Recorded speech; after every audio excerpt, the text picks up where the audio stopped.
ଆଜି ଆମେ ସପରିବାର ବାହାରିଲୁ ଚନ୍ଦ୍ରଶେଖରପୁରରେ ଥିବା ପାଣିଟାଙ୍କି ବିଶ୍ୱକର୍ମା ପୂଜା ବୁଲିବା ପାଇଁ।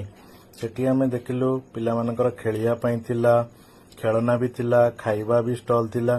ତ ପ୍ରଥମେ ଆମେ ପ୍ରଭୁ ବିଶ୍ୱକର୍ମାଙ୍କୁ ଦର୍ଶନ କଲୁ।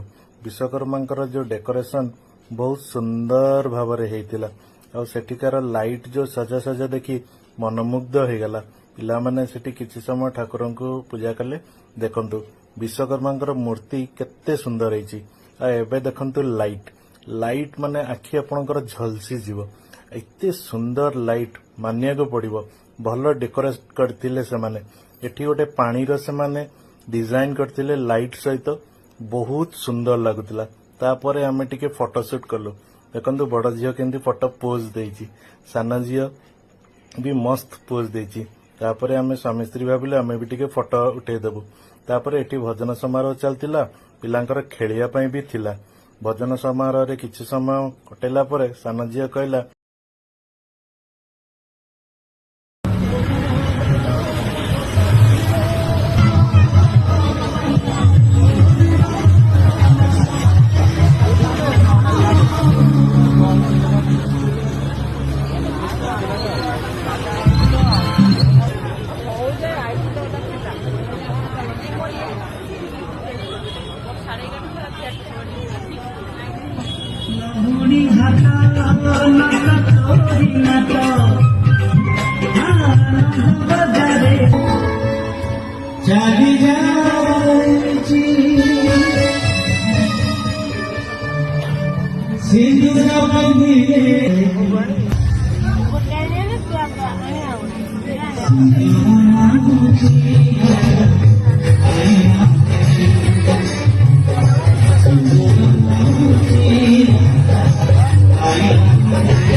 ଶୈଳେଶ୍ୱରରେ ଥିବା ବିଶ୍ୱକର୍ମା ପୂଜା ବୁଲିବା ପାଇଁ ଯାଇଥିଲୁ।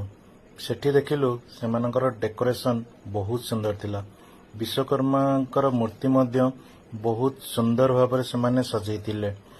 ସେଠି ଠାକୁରଙ୍କୁ ଦର୍ଶନ କିଛି ସମୟ ପାଇଁ କଲୁ। କିଛି ସମୟ କରିସାରିଲା ପରେ ବୁଲାବୁଲି ଟିକେ ସେଇଠି କଲୁ। ବୁଲାବୁଲି କରୁ କରୁ ଦେଖିଲୁ ବହୁତ ଗୁଡ଼ା ଜିନିଷ ପଡ଼ିଥିଲା। ତାପରେ ନଜର ପଡ଼ିଲା ମଥୁରା କେକ୍ ଉପରେ। ତାପରେ ଦେଖିଲି ଗରମ ଗରମ ଛଣା ହେଉଛି କ'ଣ ନା ଲଙ୍କା ଚପ୍। ମୁଁ କହିଲି ହଉ ଠିକ୍ ଅଛି, ସେଥିରୁ ଦିଟା ନେଇ ଆସିବା, ମଥୁରା କେକ୍ରୁ ଦିଟା ନେଇ ଆସିବା। ତାପରେ ଆମେ ସାଙ୍ଗ ହେଇକିନା ଖାଇବା। ହେଲେ ପିଲାଙ୍କର ଗୋଟେ ଜିଦ୍, ନାଇଁ ଲଙ୍କା ଚପ୍ ଖାଇବେନି। କ'ଣ ଖାଇବେ ନା ଆଇସ୍କ୍ରିମ୍। ଦେଖନ୍ତୁ କେତେ ସୁନ୍ଦର ଭାବରେ ପିଲାମାନେ ଆଇସ୍କ୍ରିମ୍